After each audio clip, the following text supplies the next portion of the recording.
Hello everyone, and welcome to the third edition of Metric Talks from all of us at MetricDust.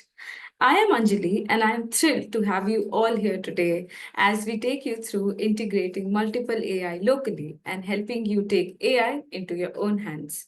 Since its inception, AI has become an integral part of our lives, but mostly AI models run on cloud.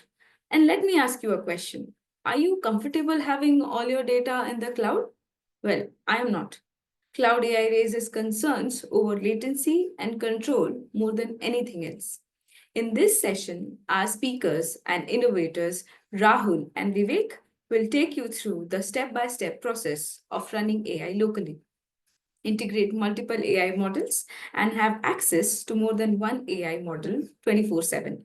In this session, we'll cover local chat systems, multi-model support, tech stack that is built around React for front end, Django for back end, and Olama for the LLM manager. We'll also cover how local AI is privacy focused and how it optimizes performance through its efficient API handling. Quick reminders before we begin, please feel free to drop all your questions in the chat and we'll address them in the Q&A session. We encourage all of you to ask as many questions as they come to you, but don't wait till the Q&A session. You can ask as and when they come to you. Also, there's a feedback form attached in the chat so that you can get your certificate of participation. And before we get started, I would like to wish everyone a very happy International Women's Day. And please remember to celebrate and cherish the women around you and help them prosper in lives. Let's get started. I'll call upon Vivek to introduce to us the features of local AI.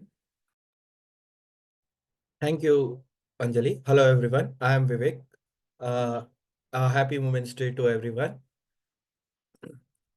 So let's get started. Uh, we'll start with the features. Later in this session, I'll also take you through the front end of the local AI assistant that we are building. Features are offline chat, run entirely on your local machine, allowing you to access the AI without any internet connection. Multiple model support, so you can easily switch between the different installed models. Privacy focused, all the data processing happens locally in your system, ensuring complete user data security. Zero cost. All the LLMs which we are using are open source and they are free of cost.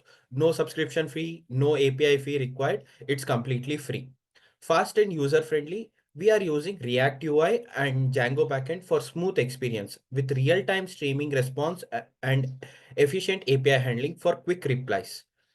Those were the features, and now I'll pass on to Rahul to explain the architecture and take you into the hands-on session straight ahead. Over to you, Rahul.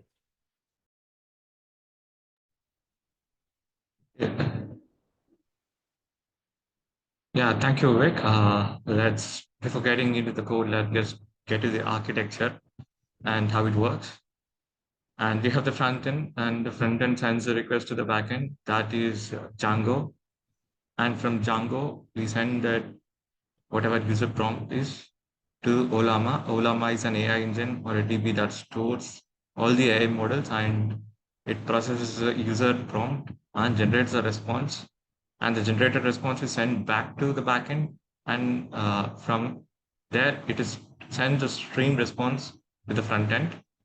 And the benefits are it is scalable and we can add any number of models that are available in Olama and it is easy to maintain. That is, we can delete, add any number of models that are available and performance. They're already optimized. There are lightweight models and big models as well, and flexible that they can easily swap between the models that are available on our local system. Yeah, let's get to the hands-on and what are the components that are available on the system are.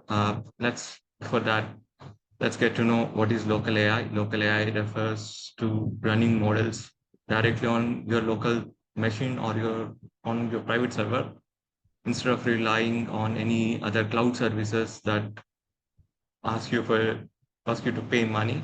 And this also ensures your data privacy and reduces latency between the model. And it provides full control over your model And we use Django to use the models because it is scalable and ease of API development is much better and can easily integrate with any AI setup.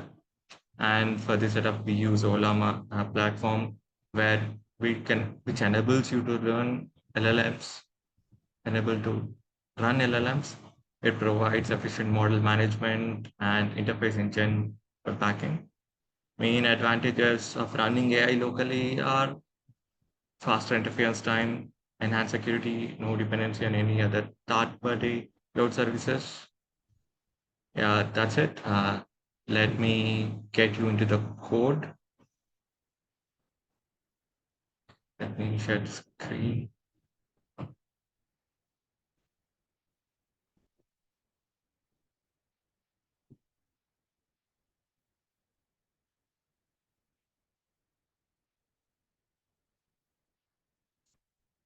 See my screen. Yeah.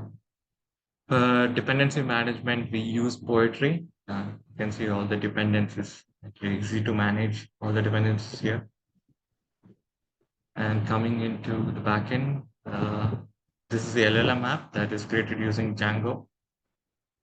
Uh, and these are the URLs that are currently available. One is chat, another is models.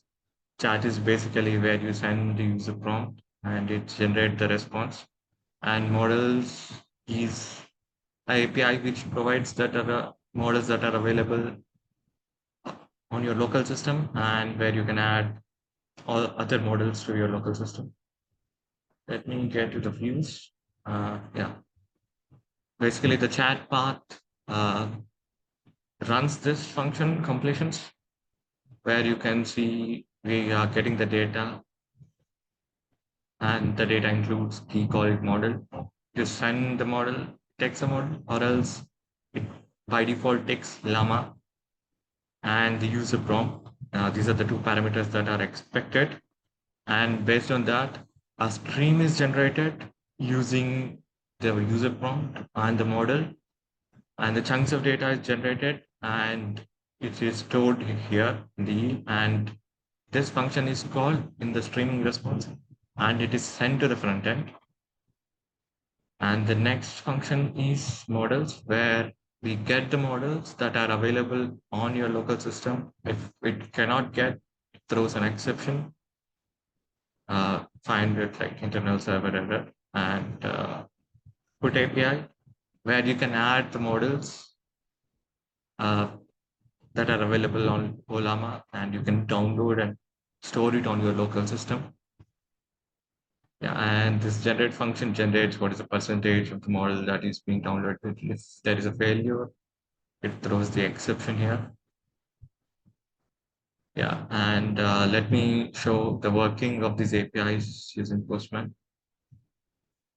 Let's get it models API, the get API.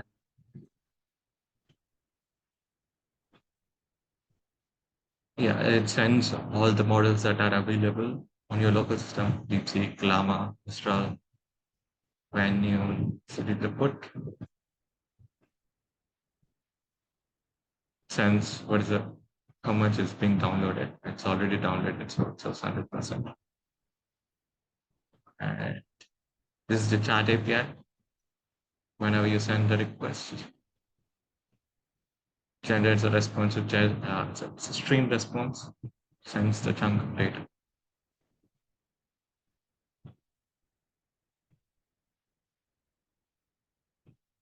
It's generated.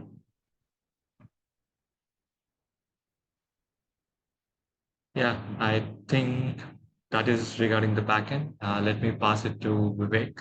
He'll tell you regarding the front end. Thank you for the wonderful explanation on the backend, Rahul. It's important that you understand the backend thoroughly in order to build this on your own. Now let's look at the front end side and how we will integrate this API seamlessly with the backend. So before that, I'll be answering some of the questions regarding the front end, like what is React? Because we are using React, so let us understand what is it. React is a JavaScript library for building user interfaces. It is component based, meaning we can break our UI into smaller reusable parts that helps making the application more structured and easier to maintain. So React also uses the virtual DOM, which updates only the necessary part of the page, making it faster compared to the traditional DOM updates. So you must having a next question like why React?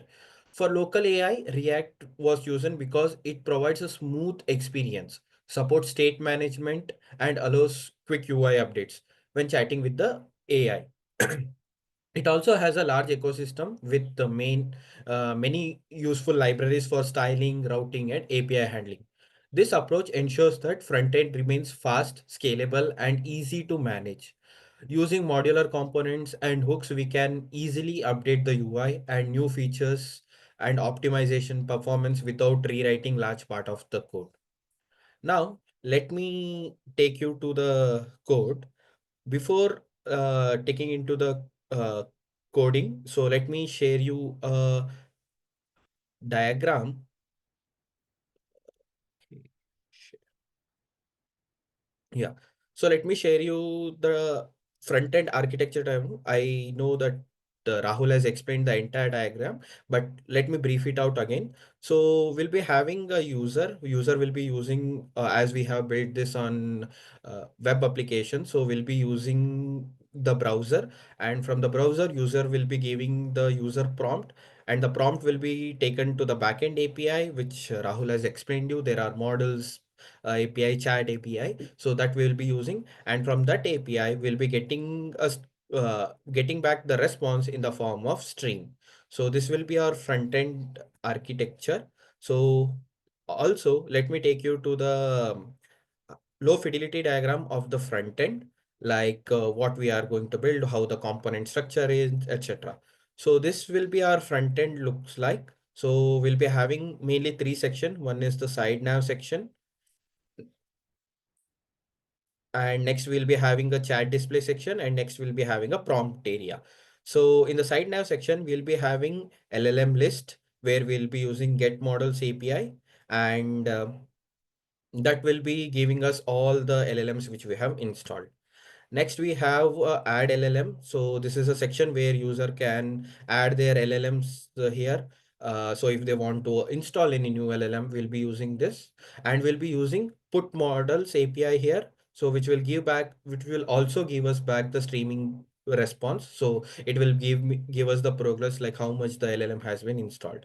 So next in here we have a prompt area where we'll be having an input section where user can give the prompts or he can ask the questions, and we do have some buttons here like the send button, stop button, and the clear buttons, which will be conducting some functions like while when we click on send button, it will send the chat to the backend.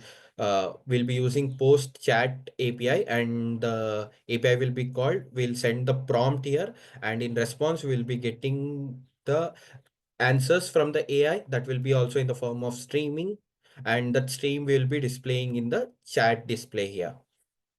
So next we do have a stop button in case if you want to stop the stream or abort the stream in middle, we will be using this. Next we have a clear button.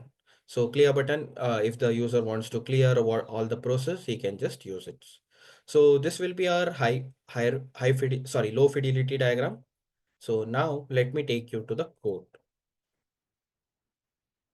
So in the code, we'll be using React, and we'll be having some packages installed that will be there in the package.json. Like I have installed Axios to handle all the uh, API calls and all. This is an inbuilt package which we'll be using. Next, we have Bootstrap for styling, Markdown to convert the response in the form of .md or Markdown language. We will be converting that. I'll be explaining it in some time. We'll be using this. And next, we'll be using React's inbuilt package like React DOM, React icons, etc. So this will be the packages which we are going to use. Now let us go inside the code. So in the code, we have two .js files. One is the app.js and one is the chat.js. In the app.js, this will be our main file where we'll be having, if I go back to the diagram, so this entire thing will be there in our app.js file. So let us see that now. First, let me take you to the HTML side of it in the app.js. In the HTML, as you can see, we have two sections here. One is the side nav section and one is the all chat section. So in the all chat section, we have directly injected a chat component. We have created a chat component which will come in a bit, but we have injected that. So let us see what we have in the side nav section. In the side nav section, as you can see, we do have again two section. One is the top section and one is our bottom section. So in the top section, as we have seen in the diagram, sh we'll be showing all the LLM list here. So we'll be using the get model API, which Rahul has explained you, and we'll be listing all the LLMs here. Next, also we do have a below bottom section where we have add new model functionality where user can give the new model or whichever the model he wants to install. He can just give that model name and it will be installed. So here we have an input field, which whenever user types something that we going to store it in the select new model variable, and that variable will be sent to the backend. And also we do have a progress bar here so that user can see like how much progress is done, whether the model has installed or not, whatever it is. So we have that here. So next, let us see how we are getting the API, like how we are getting all the list of the model and how we are going to show it here.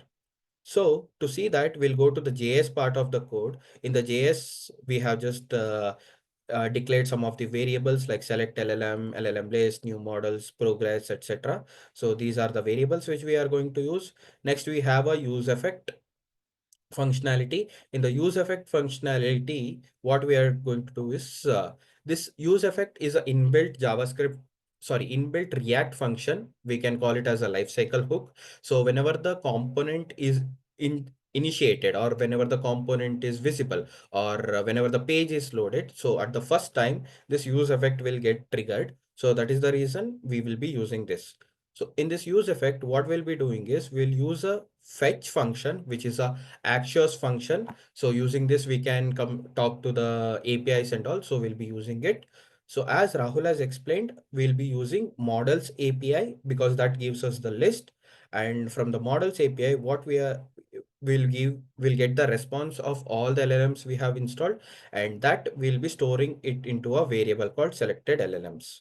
And this variable, this is an array. This will be an array, as you can see it here. We'll be declaring it as an array, and that will be listing it. Just we'll be looping it and we'll be listing it here. And we do have one more functionality here, which is on click functionality, because whenever we want to switch between models, so we have declared on click, and we'll be storing that particular LLM. Whenever we select that, we'll be storing that particular LLM model in this variable and we'll be using it. Next, let us see the add model functionality. So in the add model functionality, we will be using same models API, but this time the method will be put. And when we use this put method, we'll be sending the new model, like the model which user has entered, we'll be storing that in the new model variable, and that will be sending it to the backend using the body. In the body, we'll be sending.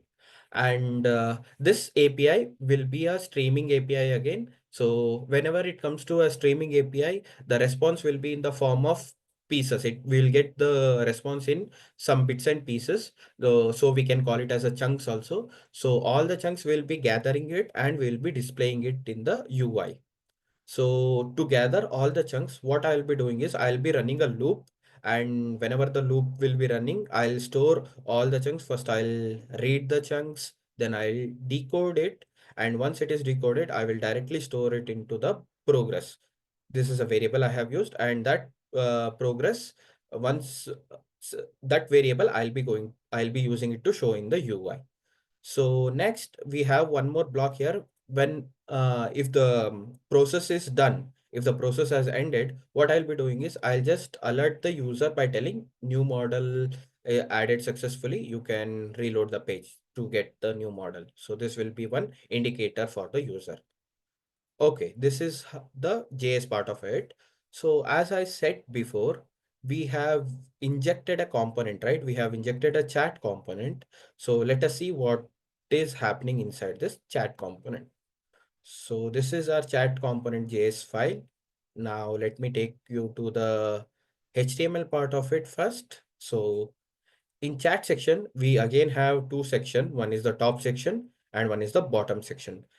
So in the bottom section, as we have seen in the low fidelity diagram, so we'll be having a text area so that user can give whatever the prompt he wants or whatever the question he have, he can type in this text area, and that will be stored in a variable called set prompt. Next, we have buttons. Like we have seen in the diagram, we'll be using different kinds of button. One is to send the one is to send button we'll be using. If the one user has entered the prompt, he will click on this button and that question will be sent to the API for the backend. So we'll be using this send button. And we have declared a function here called handle submit that will handles all the functionality, which we'll see in the JS part of it. Next, we have stop button. So whenever the user wants to stop the response, he can use this button and he can stop about the response. Like he can just stop it. Next, we have clear chat section. In this clear chat, whenever the user wants to clear, or if he wants to delete all the things, he can use this clear chat section and he can just clear it. It will be a clean slate for him. So next we'll go to the top section part. In the top section, we have questions part. So when user gives a prompt, that prompt we will be storing into a different variable called questions. And so that user can see, okay, this is the question which I have asked. And for this question, this is the answer. So we'll be storing that in the question variable and we'll be displaying it here. Next, we have one more section like the ideal state. So if the app is in ideal state, to notify the user, what we'll be doing is we have two variables called response and loading. If both response and loading is not there, what we'll be doing is we'll be alerting the user that ask me anything. So we'll tell, okay, I am in the ideal state. The app is in ideal state. You can ask me anything. So next we have loading. So we need to notify the user that, okay, some process is going on. So that's the reason we'll be using a loading variable. And when there is loading happening, we'll indicate the user by showing that, okay, I'm thinking something. So like that, we'll be using this section. Next, we have a response section. So once we get back all the response from the AI or the LLMs from the back end, what we'll be doing is we'll be injecting that response into this div. We'll be injecting this. I'll tell why we are injecting here later when I come to the JS part. But we are injecting this using inner HTML, and we'll be going to inject the response in this. So this is HTML part of it. Now let me go to the JS part of it. So here also we have bunch of variables like prompt to store the prompt, question. So this prompt will be stored into a question so that we can display that this is the question you have asked. So next we have response variable. So this variable we will be using to collect all the response and to display it.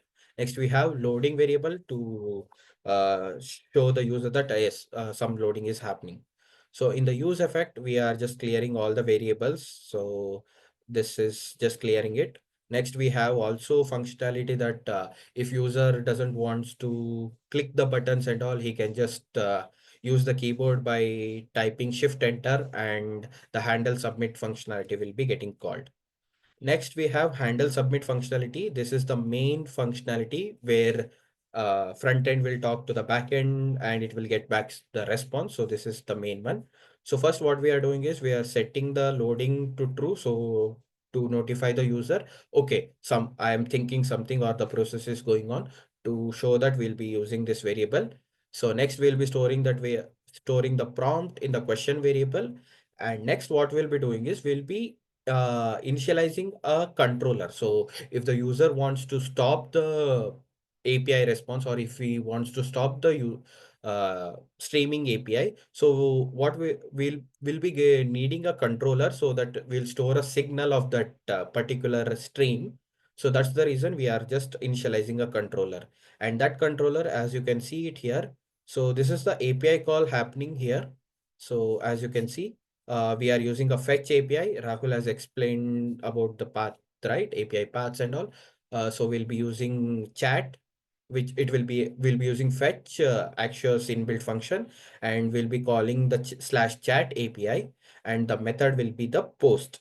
And we need to send the date, the prompt, and which is the LLM we have selected. We need to send it to the backend in the body. So we'll be sending that in the body by stringifying that in the form of JSON. Next, for this controller, we are initializing a signal. So whenever this API is getting called, we'll be getting a signal, and that signal will be storing it inside the controller. So this later we'll be using it when we want to abort or stop the response. We'll be using this.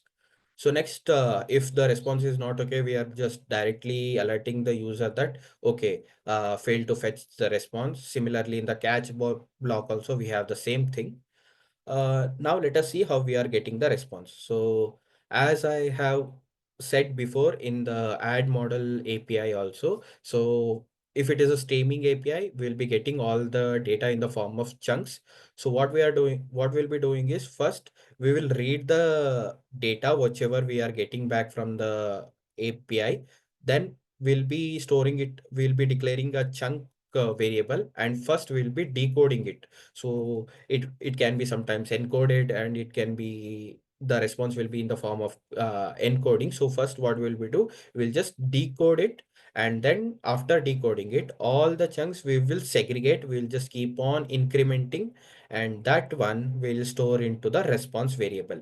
Before storing it, what we are doing one more functionality here, that we are converting that response into a markdown language, because we need the response sometimes can be a table, the response sometimes can be a function, or it can be some bash bash script command. So those and all, to display that, we'll be using markdown is the best suited language. So we'll be using markdown language, and the rest, whatever the response we will be getting, we'll just parse it inside the markdown, so that we'll be converting that into markdown language. Then we'll be storing it into a variable called set response variable. So this is how the API is getting called here. So now let us see the next functionality, which is clear chat.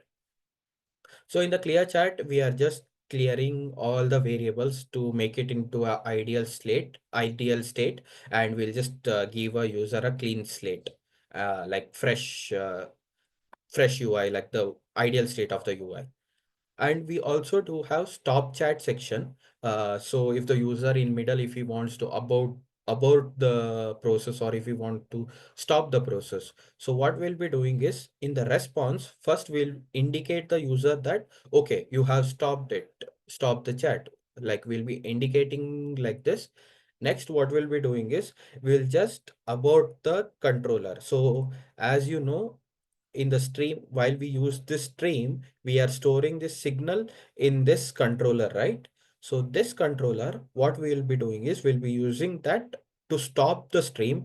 We'll just use dot abort. This is a inbuilt JavaScript function. So we'll be using this, and we will just abort it. We'll just stop it. So this is the UI part of it, where we have app.js, first main component. Next, we have chat component, where all the prompt is given, and we'll get back the response and all. So this is how the UI is designed. So let me give you a quick demo of our application.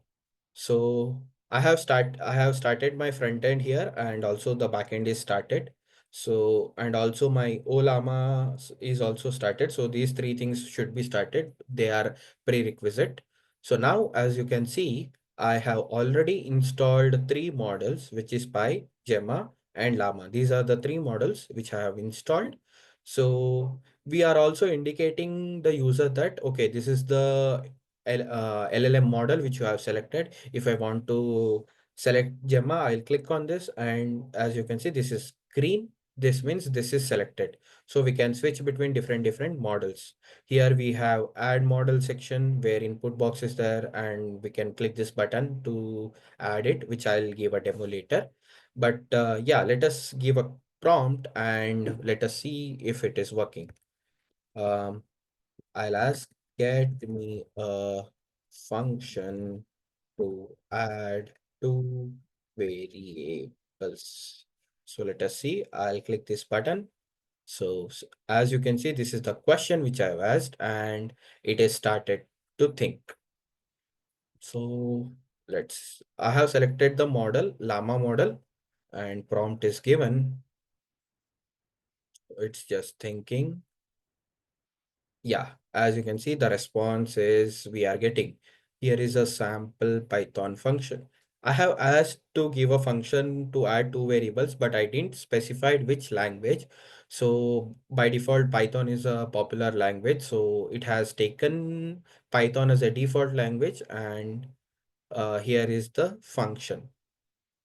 So as you can see, this is a string, and here it is a function. This is a code. So that's the reason we have used Markdown so that we can directly render it in the UI. So this is the function which is it is giving. Let me abort it so that I can show how abort works. Yeah, as you see, it is notifying the user that, oops, you have stopped the chat. Let me clear it and go to Gemma. I have switched the model. Let me ask the same question. Get me a function to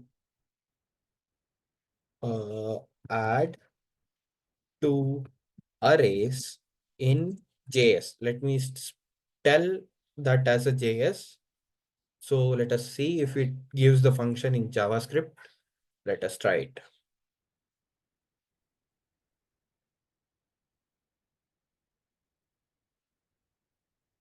So yeah, so this is I think it is a JavaScript function. Yes, this is a JavaScript function, and it has started to give the response. So this is how it will work. So now let me add a model and show you. So uh, let me give a model name as DeepSeek. So we are using Olama, as you know. So this is the model name which you will be getting from Olama, and Olama will list all the open source models. So you can just copy the names.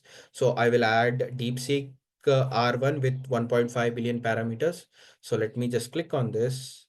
So the process has started. It is telling, okay, pulling the DeepSeek. Let us see. Let us wait for some time.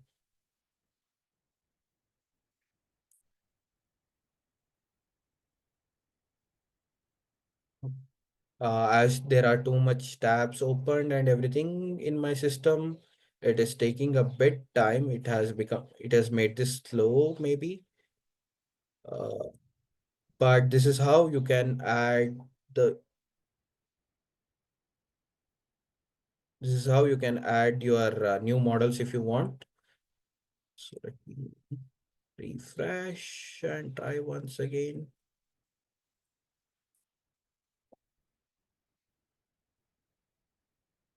So yeah, there might be some problem here, but as you can see, you will be able to add the new models, and the progress bar will be also shown it here. So this is what we have for you guys today. We'll be also sharing you the GitHub repository link so that you can go through it and you can play around. You can access the code and you can play around it. That's what we had for you in the technical side. Before we open the floor for answering question and answer, we would like to briefly discuss about the future implementation of local AI. as you know, every application will have a scope of improvement. So we do also have some future implementation. Like currently we doesn't support history in the front end. So we can have a feature where we can use all the user prompts will be maintained in the form of history. And also we doesn't support speech to audio, where user doesn't want to type anything, he can just speak and those will be entered as a prompt. We doesn't support that. And also we doesn't support any image upload and all from the front end, so that we can also integrate in the future implementation. Now I'll pass it on to Rahul to explain about the future implementation on the back end. Yeah, in the backend, yeah, similar to saving chat history, we can save the context and the conversations that have been ran and bookmarks kind of things. We can save it in the backend DB. The other thing is adding vision models to recognize images or to generate new images based on the given description.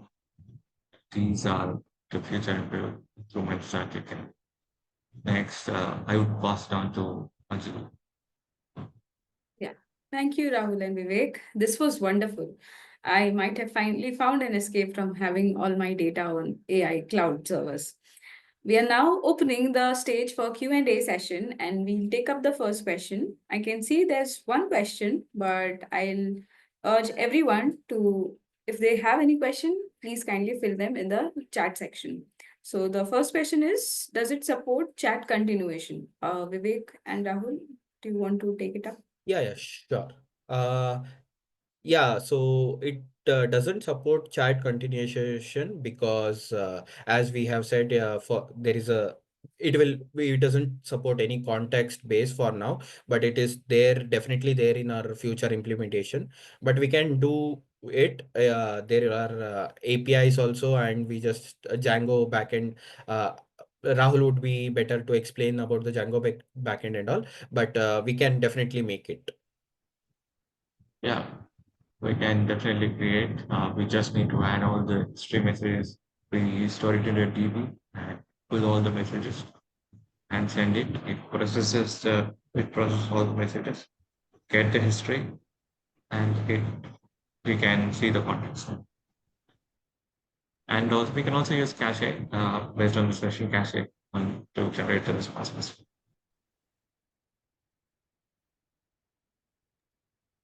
You can see there's one more question from Vinayak, which is what is the system requirements slash specifications to run models locally? Yeah, I think Rahul would be the better person to answer it. Rahul, would you like to take it? Yeah, I mean, it requires basic system requirements such as like maybe 8 GB RAM and enough, like maybe 500 GB, you know, memory. And I guess 8 GB RAM is required maybe to run at least. GPU is not required for this. It works without GPU. Yeah. So yeah, it's the same thing. It also depends upon the model which you want to install. Like if it is DeepSeek R1, it is just the base model, or Jamma, which is 2 GB model. As Rahul said, yes, 8 GB of RAM and uh, like i3, i5 GPU is enough. Sorry, CPU is enough. But if you want a bigger model, it depends upon the model which you choose. So it if you want a bigger module, then it is required for a GPU.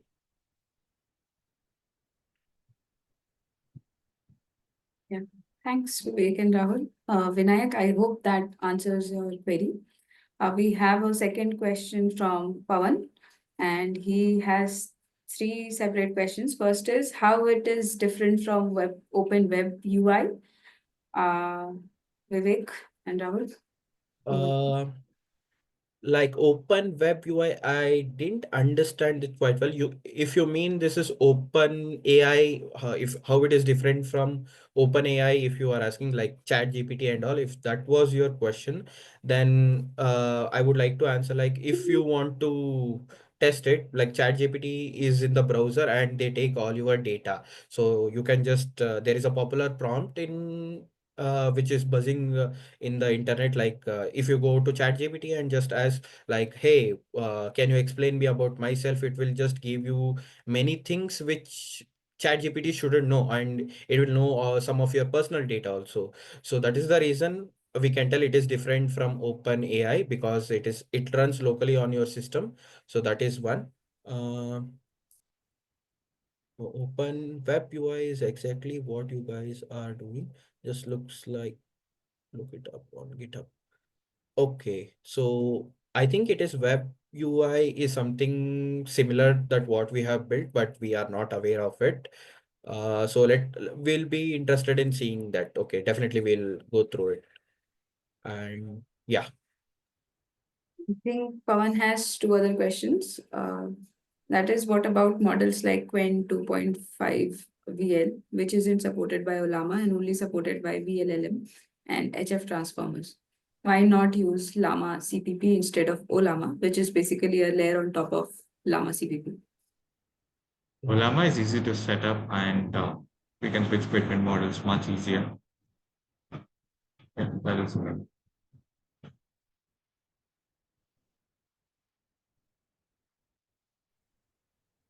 Okay. Thank you, Rahul, and thank you, Vivek.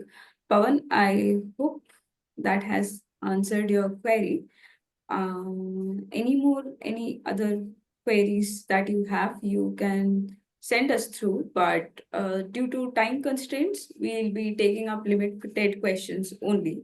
And if you still have a query and any of your queries go unanswered, you can feel free to put that up in the feedback form that we have provided, and we'll get back to you as soon as we can. So I think and I think we can wrap it up now. And we have reached the end of our session. And we've explored the power of local AI assistants, walked through hands on development, and discussed what's next in the space. The key takeaway: AI doesn't have to be cloud dependent. You can run it on your own terms with full control over your data and workflows. I would like to thank everyone for taking your time out and joining us for this enriching workshop. I hope you were intrigued by this workshop and our efforts could elevate your knowledge. Please keep an eye out for follow up materials and information about future events. Also, you can access our GitHub page to and get the local AI code for your own use.